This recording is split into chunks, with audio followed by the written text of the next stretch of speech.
a história da vida do sonhador.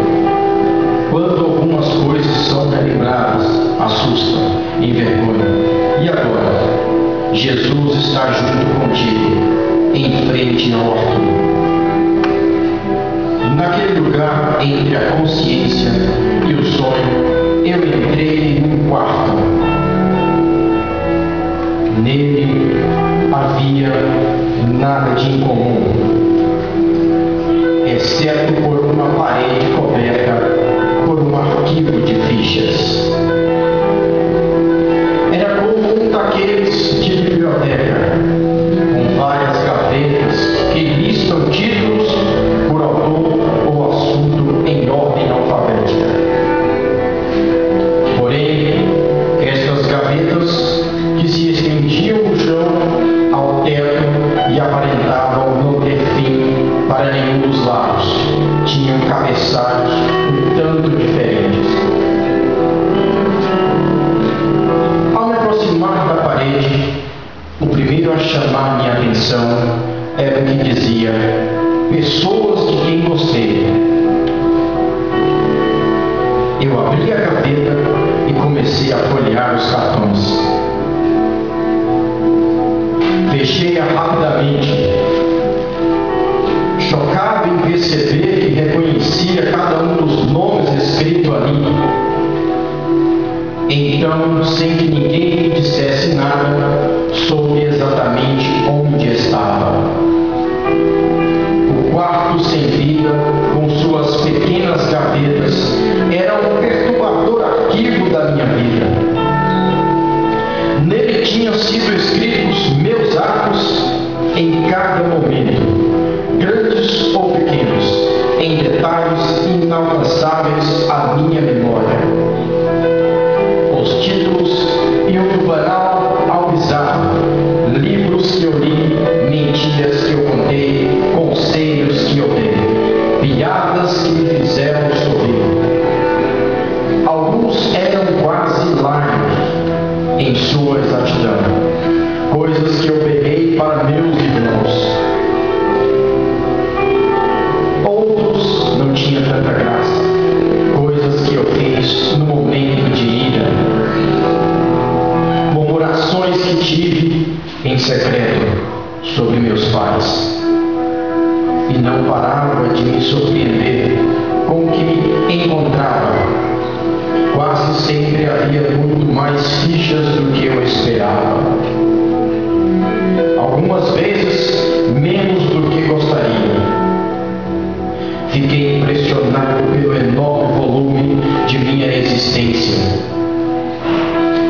Seria possível eu ter tido tempo, em meus 17 anos, para escrever cada um dos milhares ou talvez milhões de fichas?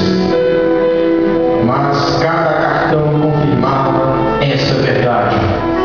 Todos estavam escritos com minha letra e todos tinham sido assinados por mim. Quando puxei a gaveta, músicas que eu escutei. Concluí que as gavetas tinham o tamanho exato dos seus conteúdos. As fichas estavam colocadas bem justas, mas mesmo depois de 2 ou 3 metros, ainda não tinha conseguido encontrar o final. Fechei de volta, envergonhado, nem tanto pela qualidade da música, mas pela vasta quantidade de tempo que eu sabia que aquilo representava. Quando vi a etiqueta que dizia pensamentos luxuriosos, senti um arrepio atravessar todo o meu corpo. Abri a gaveta uns poucos centímetros e puxei uma ficha. Estremeci ao ler sua descrição detalhada. Me causou náusea pensar que momentos assim pudessem ter sido registrados. Uma cólera quase selvagem se apoderou de mim. Só um pensamento dominava minha mente. Ninguém jamais pode ver estas fichas. Ninguém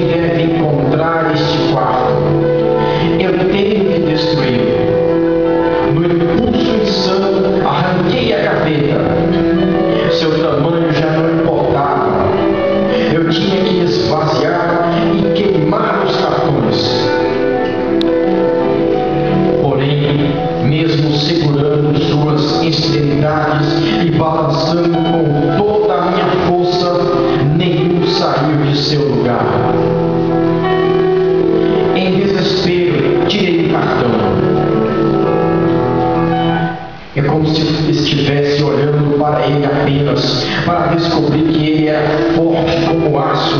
Quando tentei rasgá-lo, sentindo-me derrotado, retornei a gaveta ao seu lugar. Encostei a testa na parede e deixei escapar um longo, profundo suspiro. Então eu vi.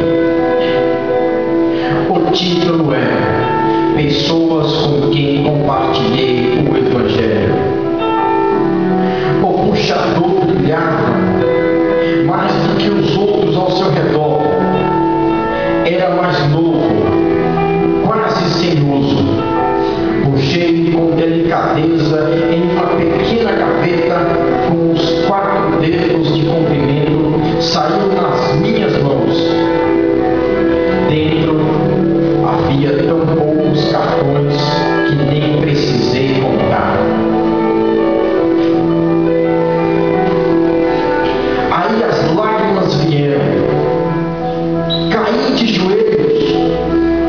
Soluçava tão forte que sentia uma dor que começava no estômago e se expandia pelo corpo todo.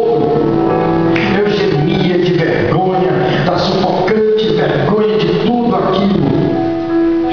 As fileiras de gavetas confundiam-se em meus olhos lacrimejantes.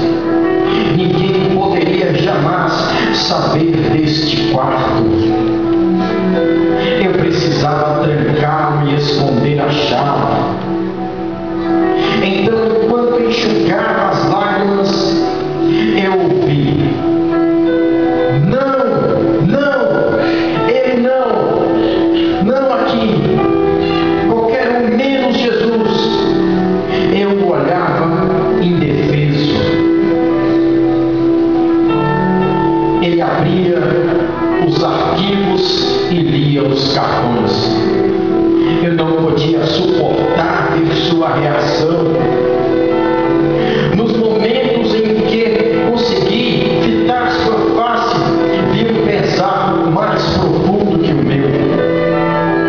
Ele parecia ir intuitivamente para as gavetas mais podres, porque ele tinha que ler cada uma das fichas. Finalmente ele se virou e me encarou do outro lado do quarto. Ele me olhava com pena em seus olhos, mas era uma pena que não me zangava. Abaixei minha cabeça, cobri minha face com as mãos e tornei a chorar. Ele se aproximou de mim e me abraçou. Ele poderia ter dito tantas coisas, porém nenhuma palavra saiu de sua boca. Ele apenas chorou comigo. Depois se levantou e se dirigiu à parede de arquivos. Começando de uma extremidade, ele puxou uma gaveta e a assinava seu nome sobre os meus nos cartões. Eu gritei correndo até ele. Tudo que eu conseguia balbuciar era: não, não. Enquanto eu tirava a ficha de suas mãos, seu nome não poderia estar nos cartões. Mas lá estava escrito com um vermelho tão intenso, tão escuro, tão vivo. O nome de Jesus cobria o meu. Seu nome estava escrito com o seu sangue.